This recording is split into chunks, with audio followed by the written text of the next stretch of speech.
Sir Paul McCartney has made history with his headlining gig at Glastonbury Festival this year. The Beatles icon, 80, performed after Noel Gallagher's High-Flying Birds to thousands of excited fans. Paul was rocking out on the Pyramid stage for his history-making set at the highly loved festival in Somerset. Not only did the music legend perform some of the most iconic songs from his decades-long career, but he also made history by being the oldest solo star to headline the event at Worthy Farm. There was also an incredibly moving moment where Sir Paul managed a virtual duet with his late Beatles bandmate John Lennon, with the crowd going wild. He said, "I'm singing with John again, we're back together." The musician, who briefly paused his headline set to check on a festival goer, looked dapper in a navy button-up top as he arrived on stage on Saturday night. And he was also joined on stage by two special guests, Dave Grohl from the Foo Fighters and Bruce Springsteen. Sir Paul was very much in his element as he talked to the crowd and began his performance. "Oh man, it's so good to be here. We were supposed to be doing this 3 years ago," he told the crowd. He kicked off the show, which had a sign language interpreter, with a rendition of the song Can't Buy Me Love. And the music legend appeared lost for words when the huge Glasgow crowd launched into a chorus of Happy Birthday for their Saturday night headline act. The giant ocean of fans seemed completely engrossed by his performance as they focused on the screens and the stage. Glastonbury took a time machine back several decades as fans got to witness Oasis star Noel's performance and only to welcome a Beatles legend. However, he briefly paused his tribute to Jimi Hendrix to check on an audience member. A source told the Mirror, the crowd were going wild for Paul as soon as he stepped on stage. He was in the middle of his tribute to Jimi Hendrix when he stopped to check on someone in the crowd. The singer even performed My Valentine, a love song dedicated to his wife Nancy, with the music video playing as the backdrop. Johnny Depp even made an appearance in the video for the emotional song. At one point early on, he took off his lovely blazer and joked, "Okay, that was the only wardrobe change of the whole evening." And one very special guest joining Sir Paul on stage was Foo Fighters lead singer Dave Grohl, who had flown in especially for the massive headline set. It seems even A-listers aren't immune from chaos at airports, with the frontman experiencing delays getting to the UK. He told the thrilled crowd, "I swear I wouldn't miss being here with you." The pair performed I Saw Her Standing There, Glory Days, followed by the early Beatles classic, I Wanna Be Your Man. The other songs performed included In Spite of All the Danger by the Quarrymen, his pre-Beatles band with John Lennon and George Harrison along with John Lowe and Colin Hatton. Getting Better, Come On to Me, Got to Get You Into My Life, Lady Madonna and Let Me Roll It was also belted out to the delight of the crowd. Beatles legend Sir Paul also reminisced about the early days of the Beatles, and performing a solo on the song for the first time in front of George Martin.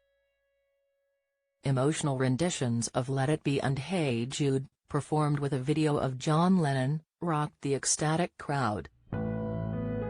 Sir Paul thrilled the hundreds of thousands watching live by waving the Ukrainian flag. The Beatles legend turned 80 on June 18, and festival goers made sure he felt celebrated by singing Happy Birthday to him. The gargantuan crowd fell silent when Sir Paul paid tribute to his late pal John with Here Today, which was released 2 years after John died in 1980.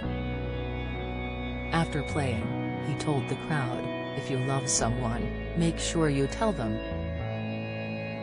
Sir Paul previously played at the Pyramid Stage in 2004. His much-anticipated performance came after Worthy Farm welcomed the festival's youngest ever headliner, Billie Eilish. Before his big performance on Saturday, Sir Paul rehearsed with a secret sellout intimate pub gig on Friday. The Eleanor Rigby singer played in front of 600 people at a tiny establishment called the Cheese and Grain in Frome. He told the crowd, "Good evening, Frome. Why am I getting a feeling we are going to have some fun? We've got some old songs and some new songs and some in between." The intimate gig started with a rendition of the Beatles' classic I Wanna Be Your Man, with the set list for the special concert also including the solo track Junior's Farm. He had paid tribute to the Rolling Stones at the small gig, with the rival rock band having performed in Hyde Park on Saturday afternoon. A source close to Macca said, "It seems only right that Sir Paul should acknowledge the incredible fact both are playing the same weekend. The fact that both artists are still at the top of their game after all these years is just something else. They are both the very best of the best." A song he performed, I Wanna Be Your Man, was written by him and John Lennon the Stones in 1963. Get all the biggest showbiz news straight to your inbox. Sign up for the free Mirror Showbiz newsletter. It was to be the Stones' first top 20 hit. However, John later admitted that the duo made the song in minutes, saying, "Well, we weren't gonna give them anything great, right?" 3 weeks after the Stones released I Wanna Be Your Man, the track then appeared on the album Meet the Beatles.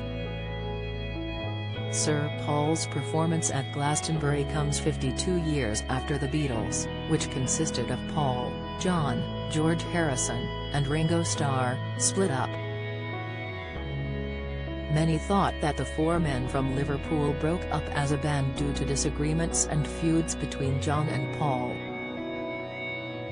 It wasn't true, as Sir Paul described the post-Beatles ordeal with his former bandmate as pretty hurtful. "I suppose when the Beatles broke up perhaps there was a misconception we all sort of hated each other," he said to British GQ in 2020. "What I realize now is it was a family, a gang. Families argue and have disputes. Some people want to do this and some want to do that." He added, "The only way for me to save the Beatles and Apple was to sue the band. If I hadn't done that, it would have all belonged to Alan Klein," he added. "The only way I was given to get us out of that was to do what I did." Do you have a story to sell? Get in touch with us at webcelebs@mirror.co.uk or call us direct at 0207 29 33 033.